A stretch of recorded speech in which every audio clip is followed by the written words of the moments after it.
Good evening, and welcome to our first ever episode of the Nightfall in Amsterdam. Tonight, we are joining two individuals. We have both a mage and a kindred, an odd pairing to be sure. Avalon Flynn and Miranda Diaz, as they seek some sort of established location to reside in, something a little more than simply a place of residence. To that end, they find themselves at the gates of the Huistervreg, a decommissioned cemetery. Uh, Although it had served many purposes prior to being such, it is currently closed in that it is not taking new graves, although those with money and connections find ways around that. More often, it is treated as a gardens, inspiring poets and artists. However, it also inspires others, and it is those others that they have come tonight to see. As they've approached the gate, they will find a man. He's dressed fairly formally, not quite a suit, but definitely a dress shirt and sport coat. Um, he's got almost looks as if he's been expecting someone. He's standing at the gate checking a pocket watch off and on. However, his cufflinks, as well as around his neck, are adornments of various pagan practices. Um, Nothing as obvious as like a Wiccan pentagram or anything. It's more of cufflinks that seem to be made of horn with some sort of symbols engraved or burned into them. Very old world practitioner. Uh, as you both begin to approach, he checks his times before looking up at both of you.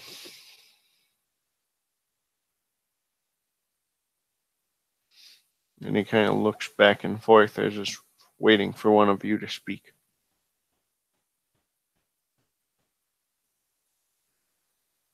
Miranda's wearing jeans and stuff for gardening, kinda. But she's carrying a small potted plant as she looks to Avalon because, well, it's not her place.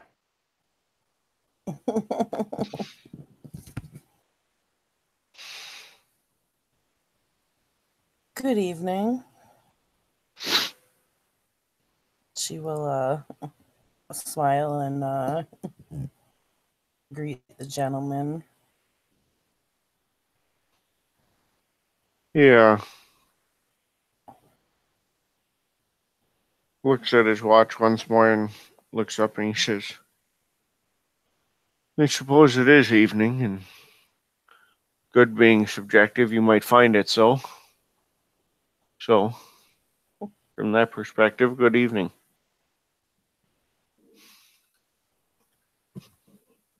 Hmm.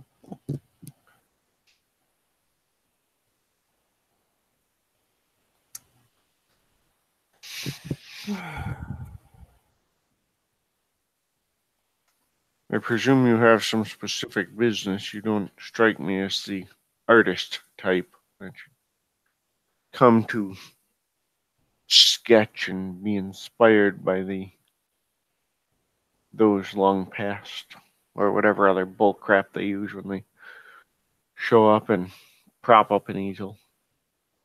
Well, I mean, there are more art forms than drawing and or sketching, as you would put it. But yes, we do have business here.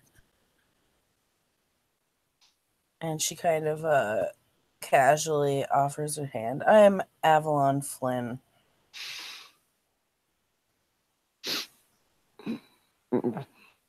He opens one of the gates partway in, steps back and kind of gestures in. And he says, "Well, good evening, Miss Avalon. I am Angela Eidork. Most call me Angel because neither Dutch nor English is real forgiving on the Romanian." Well, it is a pleasure to meet you. And she just kind of glances at Miranda. Good evening, Senor Angel. My name is Miranda. I am here with Senorita Avalon. We have a gift. See? See, mija? Mm. Yes. He gestures to the path inward and he says, "Well, when one comes to visit the dead, the offering is always appropriate." He says, "I assume you have business that we should discuss in a place perhaps more suited to it than the entry road." Yes. I suppose this particular area is ill suited for these conversations. "Excellent, right this way." And he reaches a hand off the path into the woods, and as he pulls her out, he's got kind of like this twisted, gnarled walking stick. Real rough cut. You're not sure if it's a walking stick or if he just happened to grab a branch that is precisely the right height for a walking stick on a whim. But he taps it on the street and he says, "Right over this way." And he starts down the, kind of points his staff in front of him like a baton and starts walking. Avalon will follow. The motion for Miranda to follow them as well. Miranda will follow. As he walks in, he says, "See, a good time to visit. There's many who often neglect the beauty of the cemetery after dark, as it were. So many come to see the vibrant colors and the blooming flowers. And what they neglect to realize is that this is a place of death, and in death there are not such vibrancies, but there are shades of gray, there are intricacies of light and shadow. There's a suggestiveness to flowers that bloomed once today and will bloom once again tomorrow, but tonight reside as closed blossoms awaiting another opportunity." Huh.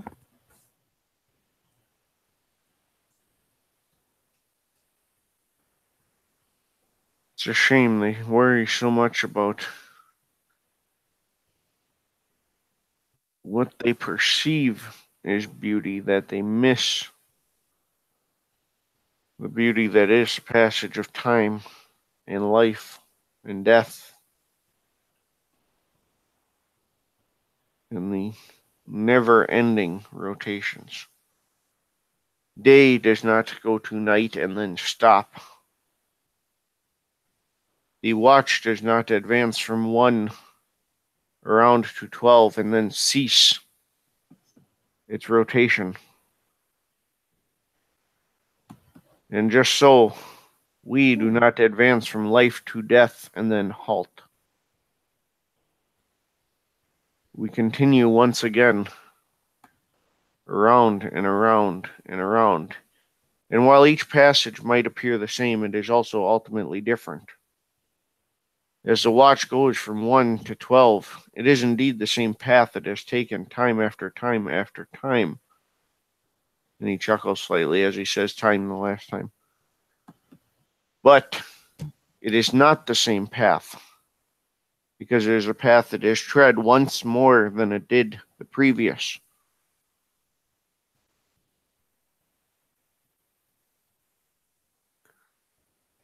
He taps on an oak tree next to him and he says, "This tree here, for example, as it sees the sun rise tomorrow, it is the same sun that has risen over it every time. It is the same sun that will always rise over it. But when the sun rose over it the first time, it was a sapling just pushing through the earth. Now it is the mighty oak. And one sunrise, an unknown number of sunrises from now, it will be simply a husk, a trunk and branches and dead wood and nothing more. And then it will be soil once again, as another oak pushes up through it.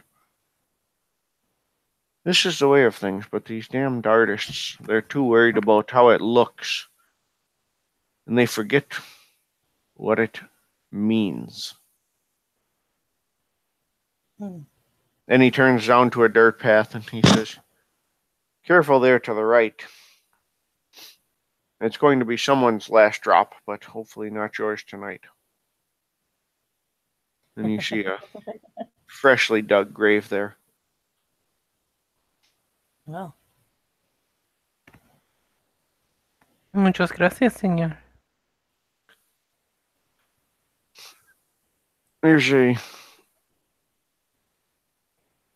small cottage tucked back this way. I think it will be an ideal place for us to converse, even should someone come a wandering, physically or otherwise, through the cemetery this evening. They will not bother us there.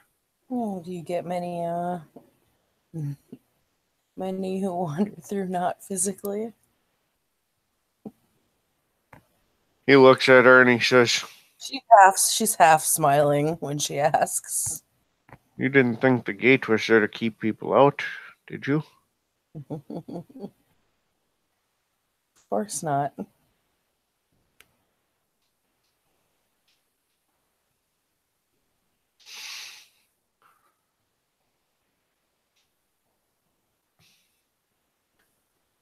And he'll lead you to, and it is indeed a cottage.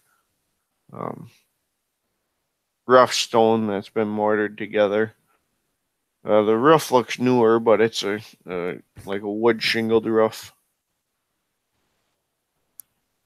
There's a little bit of smoke coming from the chimney, and he says, "If it's a bit brisk, you'll have to forgive me. My friend who resides here is not particularly affected by the cold, but he would prefer not to have a large fire in his firebox. Minor paranoia, perhaps. Seems to me like an insurance salesman in my mind, but I don't have to live in it. Who am I to speak?"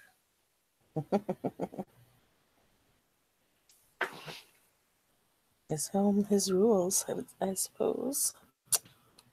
As he walks up, he taps the door with the walking stick before leaning against the side of the building. And shortly after, he says, Marius, open the damn door. I promise we're really here.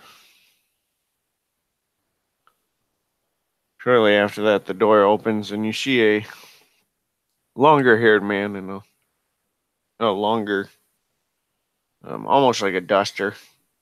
And he opens it and he says, "Ah, so you are truly here. You never can be too sure, Angel, especially here. Some of these folks. Well, look at Agnes. We put her down slope from Ingtar, and she has bothered me every night about how dare I since then. And you wonder why I want to make sure you're physically here. You know what that woman is like after this many nights? In fact, I may have even lost count finally. Every night, complaining about how dare I put her 2 rows downhill from Ingtar, when he is nothing more than a simple craftsman and she is nobility.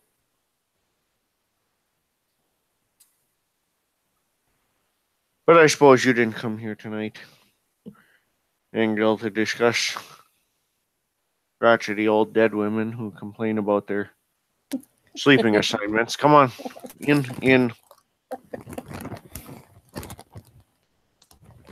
He turns and just kind of over his shoulder waves you guys forward.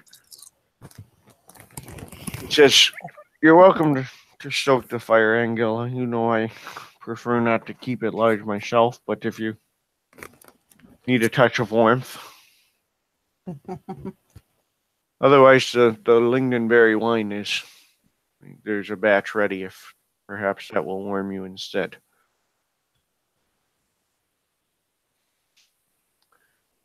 And Angel kind of gestures to the door. He says, "Ladies first." Avalon will go in.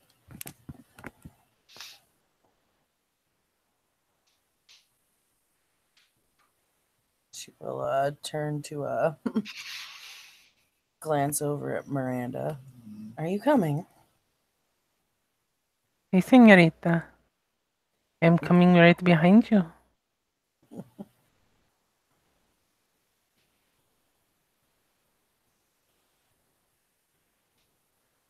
And she's gonna follow Miranda in.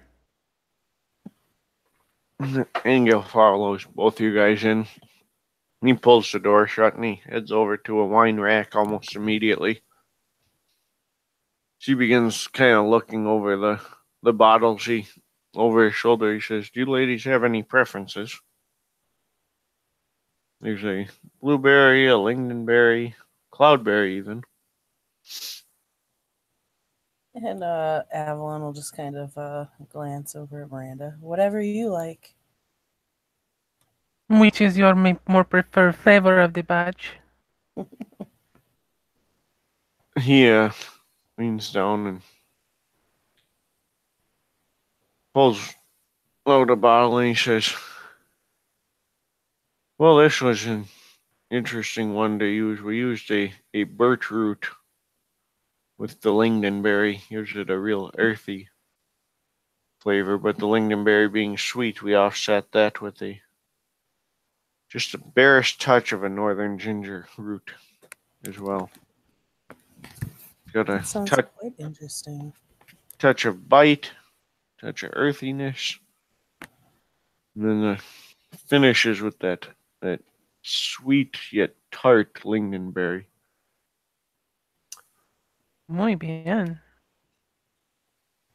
That sounds quite wonderful, señor. Muchas gracias. Does indeed sound wonderful.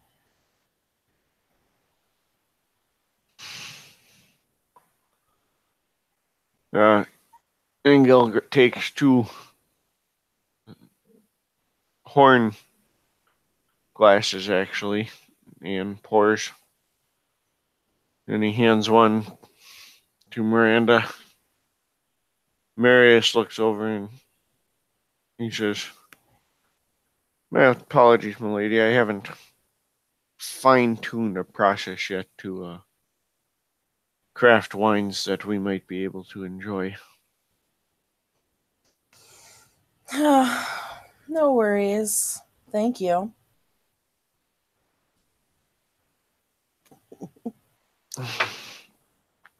He turns back. He says,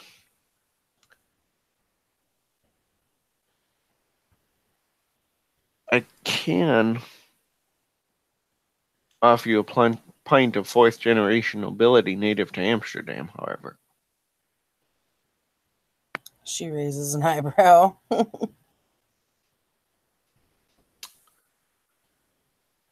"Well, if you want to get buried in a traditional fashion by a couple of pagan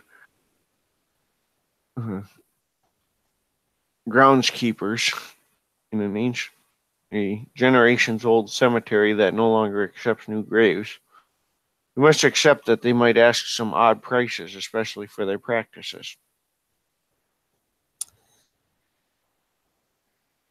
I suppose that would be true.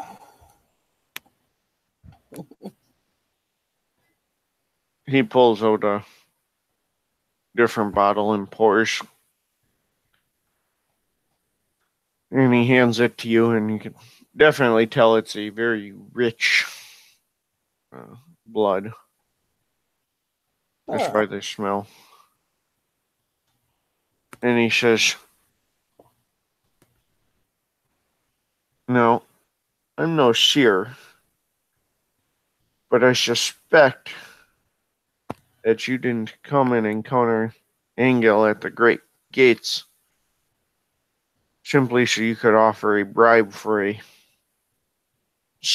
very selective and high quality burial plot here at the cemetery.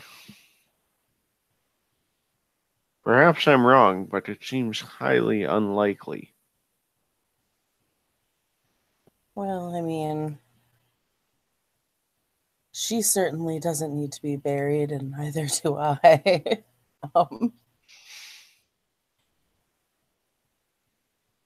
We were more looking for As you're talking, he briefly holds up a finger and he goes over to one of the windows and leans out it and he says, "Gods damn it, Agnes, shut up. It's not my fault your kids didn't think you warranted a better quality site. You don't like being buried downhill from Ingtar? Go haunt your kids and tell them how useless they are. They paid for the damn thing."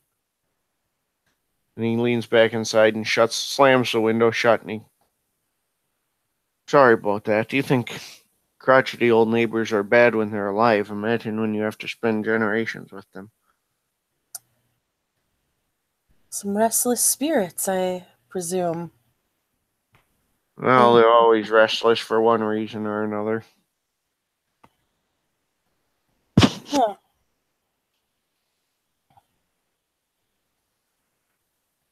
Too many of them hold on to grudges or ideas or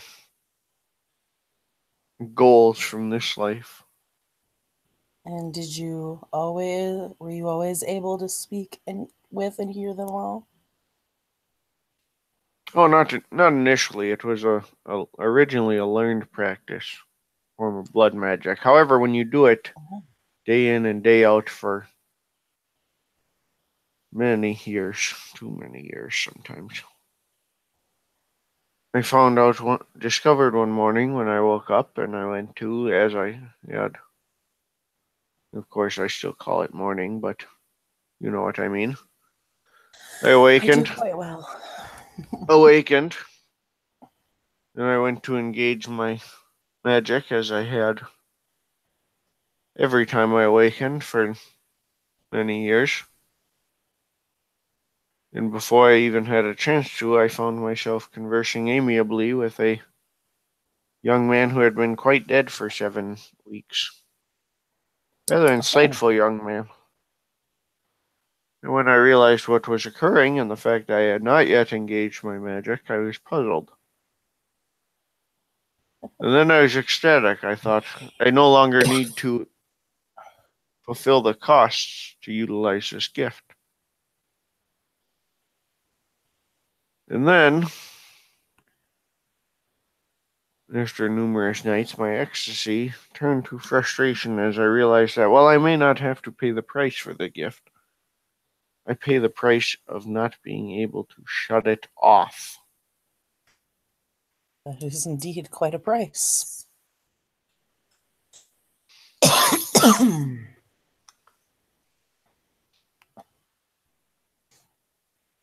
But as we mentioned, you didn't come here to be buried, nor did you come here to discuss my neighbors who have, to be fair, at least strange objections. I'm told neighbors in the regular world have far less interesting complaints. Well, that's likely true, depending on the neighbors, I suppose. I suppose so. And he gestures to Angel and he says, Angel, for example, is pretty reasonable man. He's we discuss philosophy. We work together to ensure that everyone is given the proper burial. Again, for what is requested. There are those, of course, like Agnes, who have different ideas than those who are paying for the burial. Indeed.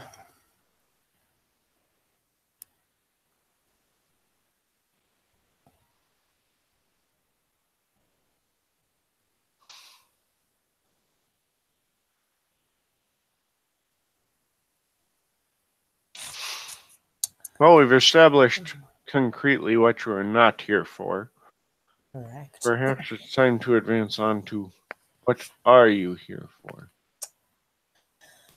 Well, we were looking to set up shop, as it were, somewhere not as directly noisy as the inner city itself. Somewhere, and she looks around, she glances out the window at the trees and stuff, with more trees and plant and wildlife, as it were. Well, you do find yourself in a fairly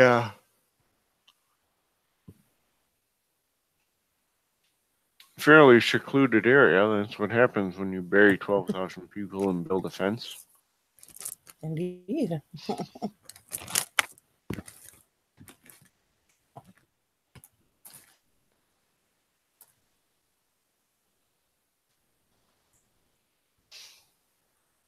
What, when you say set up shop, what exactly are you looking for?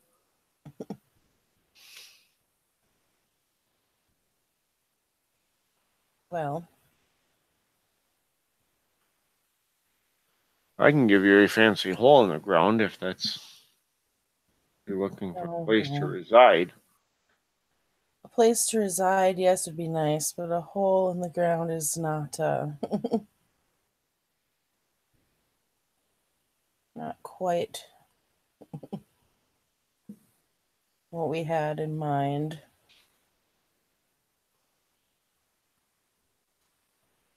No, we're looking for something a little Something a bit bit more more livable. furnished.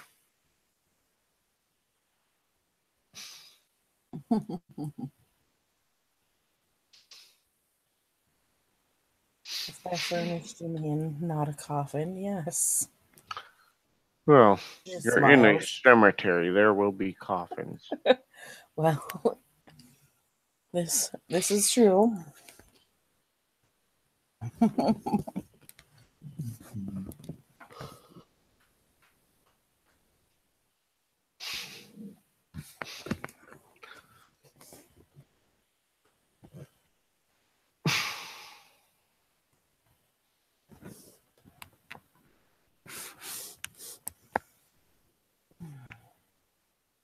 That being said, however, there are some options provided we are prudent. It could lend themselves. Are you looking to do an established business or simply a place to work and reside? Will there be a significant traffic coming and going? Well, I do intend to run a business, but maybe not necessarily here. So you're looking for a residence with the possible with ease of access, but not necessarily significant traffic. Correct. Well, we do have a couple of crypts, and I say that to clarify, these are actual crypt building structures above ground. Um, However, they were ones that had previously been robbed, so of course we restore them to the best of our ability, but, well, you can never restore lost bones. Sure, I can put a different femur in there, but it's not the original, so what the hell's the point? I've just got some other pissed off ghost because they're living in someone else's box.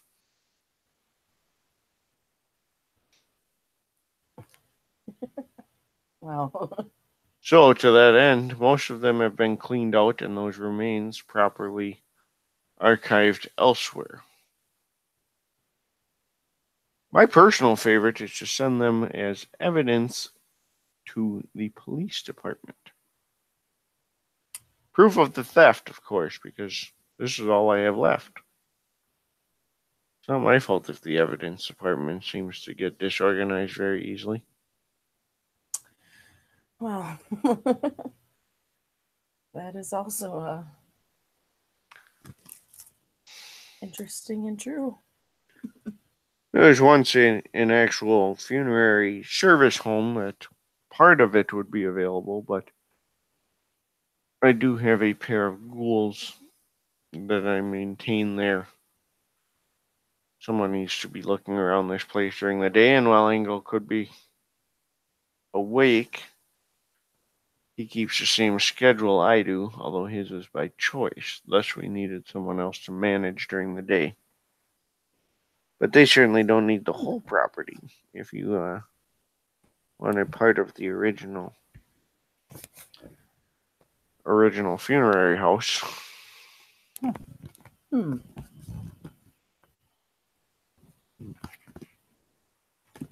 May we see them before making a decision?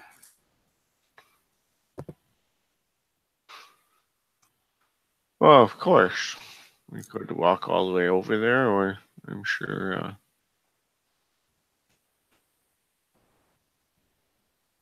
our good friend Engel here can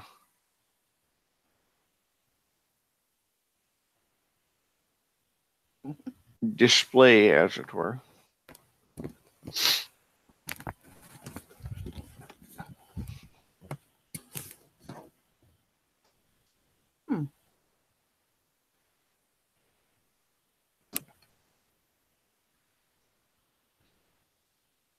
I mean, I wouldn't mind a walk, but I can understand if you have other things to attend to. He puts a lantern hanging at his hip, although you can tell it's LED. It's made to look like an old shutter lantern. And he says, as he grabs a shovel, he says, I don't think they're going anywhere.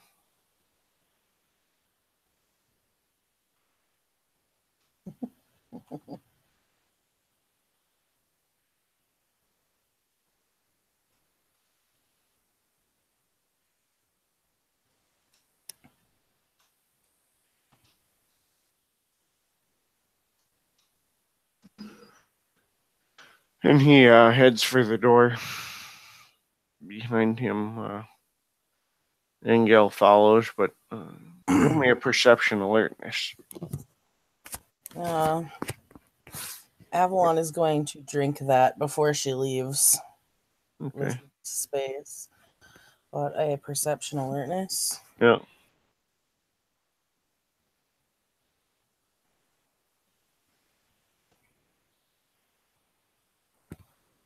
Okay. Okay. Let's see if I get it right without screwing it up this time. Oh my god. I have one success. I I have one accidentally rolled success d6 as the first. well.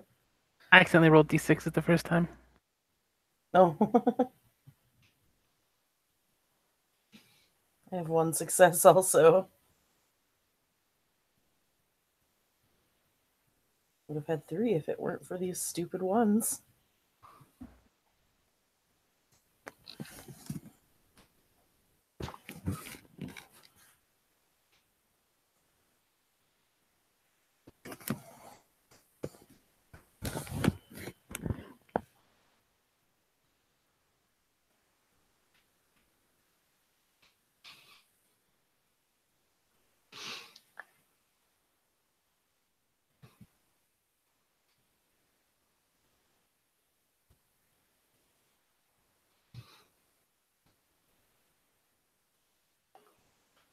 I lost my dice roller. Anyway, you guys both had at least one success, correct? Yes. So you guys would both notice Ingel slips another bottle of wine off the wine rack as he follows you guys out.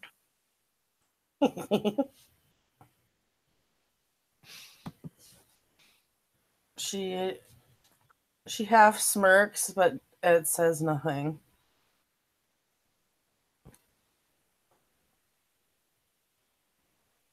Miranda's not saying anything. And she follows Marius.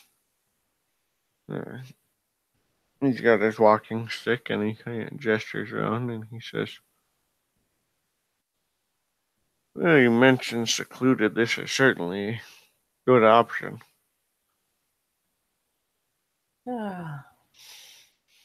Avalon's kind of checking out the area as they walk there. So it's definitely wooded and flowers and especially around the graves themselves. There's been gardening done, but you can tell it's been done in such a way as to not be obvious. They set it up to look more natural and wild.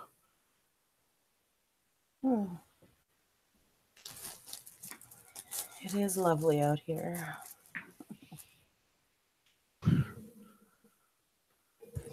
Ingel says, "Yes, we do our part to assist those who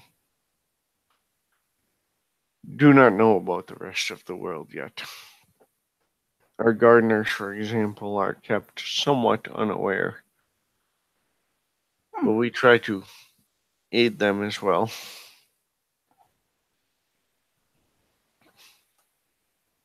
How many gardeners do you have?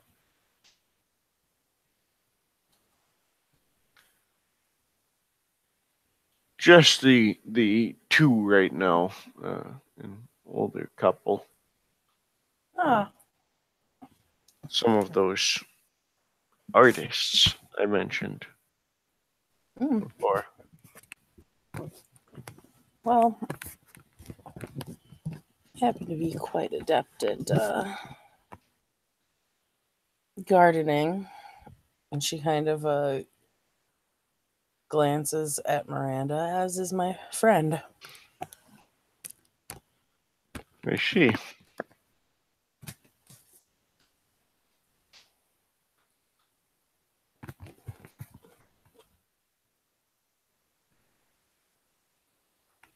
see plants tend to do very, very well around us. Some of us more than others.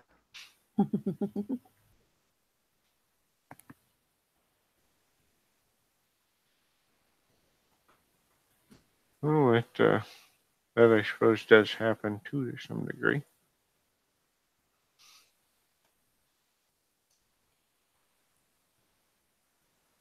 I can claim no such fortune. I come by mine as honestly as I can.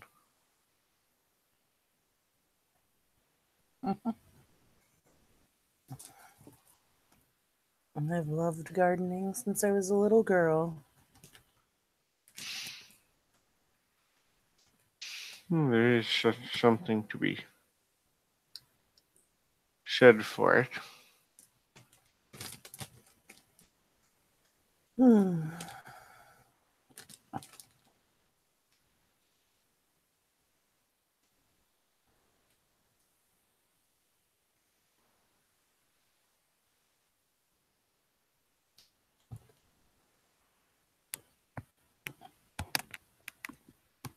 That there is. Something peaceful about shaping it and creating it. Indeed.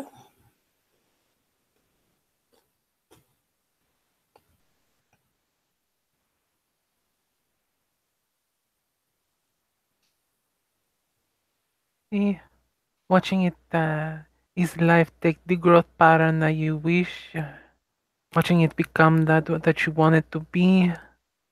Becoming something more than it was of just a simple wild plant. Becoming something beautiful. Something unique. Certainly, the shaping of such things is to witness that is a rare opportunity.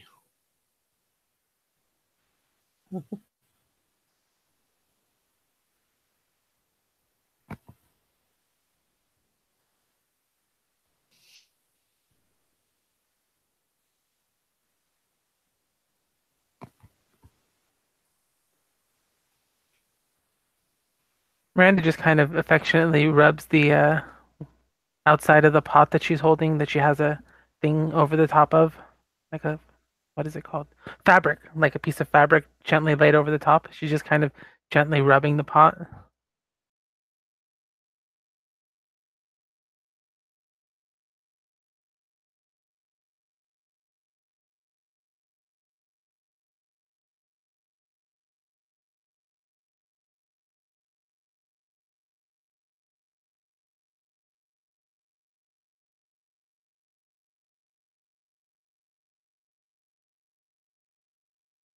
Did I lose sound or is everybody quiet? Hello?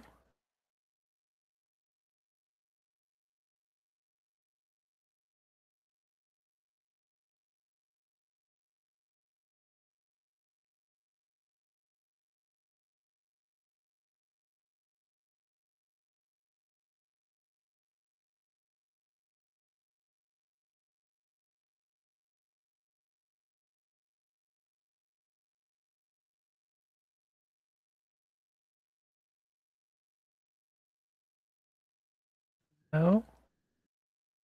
Well, I guess we're gonna take a slight intermission while whatever's going on is cleared up. Yeah, looks like.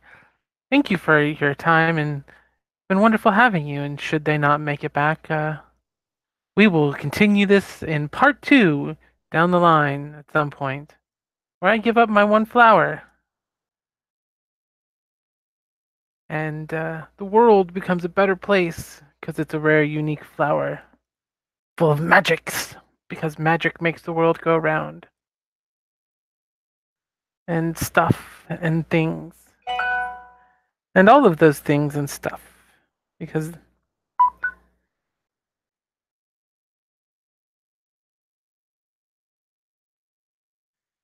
yeah, so Miranda stands there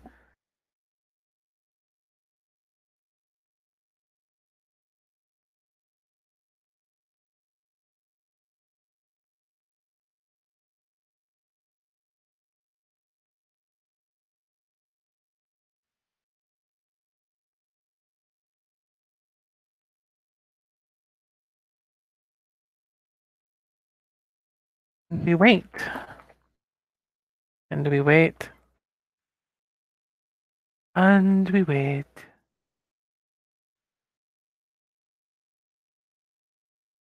Waiting, waiting.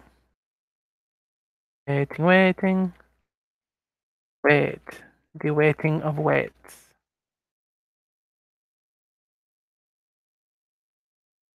Wait, wait, as I have a puppy who now wants in my lap. I will continue to talk to you so that it's not the dead silence it was.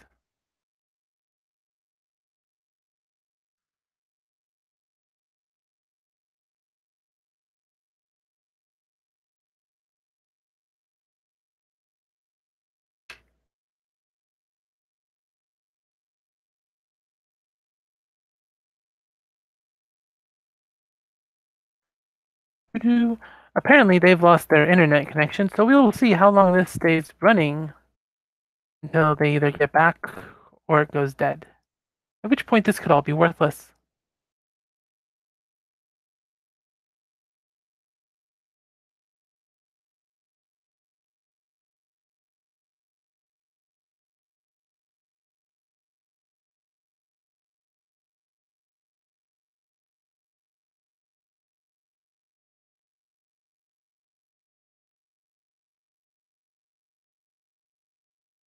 You what diddy dum, diddy do. Snapping your fingers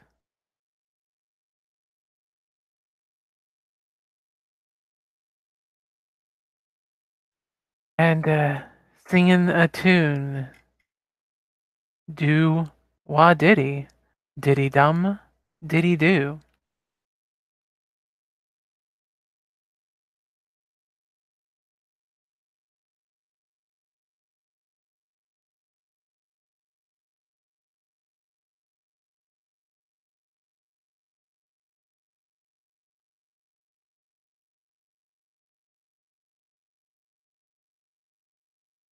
And it does not look like they will be back.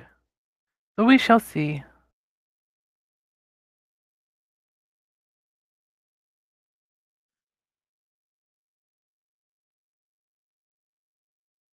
And watch and wait.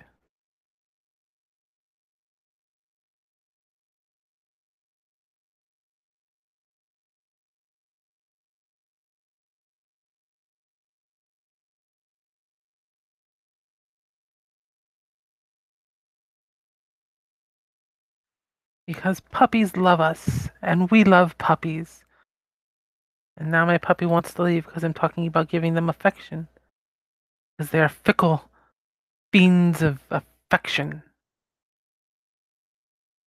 And for this, they will be punished. Rawr.